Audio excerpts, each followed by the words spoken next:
Hi, I just finished reading after a really long time this book, The Wisdom of the Shamans by Don Jose Ruiz.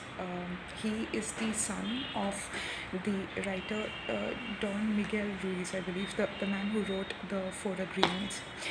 So this book, The Wisdom of the Shamans, is a set of stories, observations, and exercises um, about the author's journey himself into how he became a shaman. And it's not very extensively written. There's just one short story about the shamanic ritual in which he was initiated, and that is, I think, the strongest story in the book.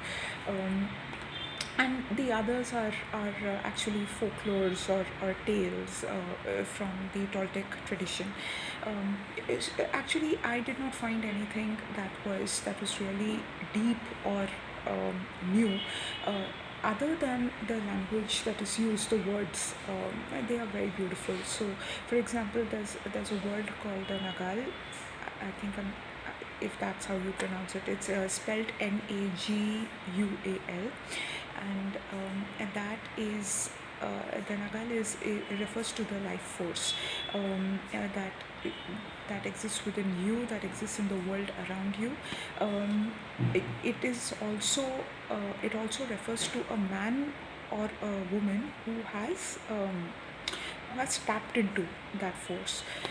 So that was one thing. Then there was another. Yes, and even the terms that they use, right? Like for talking about this world. So this world is considered to be the dream planet because this is not real. That was one. Then there are these phrases that are really interesting. Um, yes, there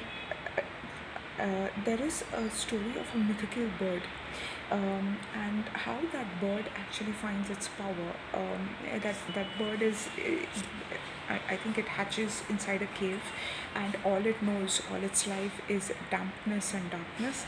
And then one day something happens, and the cave door opens, and yeah, it's raining a lot, and so that's the life that this bird knows.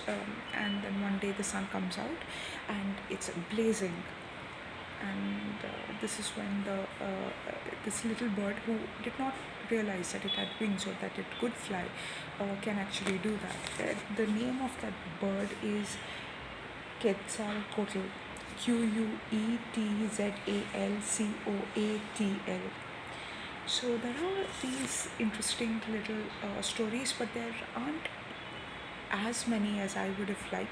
Many of them are so each chapter is a story, and every story ends with a little bit of an exercise, and that's fairly regular. But the chapter on the rattlesnake initiation ritual, that is beautiful. That is written so well. That and the concluding chapter, where there is a reference to Jiddu Krishnamurti, um, and and a little bit about Jiddu Krishnamurti's speech when he had to take on the World Theology Order. So yeah, it was a good book. I did not do the exercises, but I think that maybe there is merit in going back to basics and actually working uh, through each section properly. But otherwise, yes, and it took a really long time to read. Maybe it's time that I should move on to some fiction now. Yeah, thank you.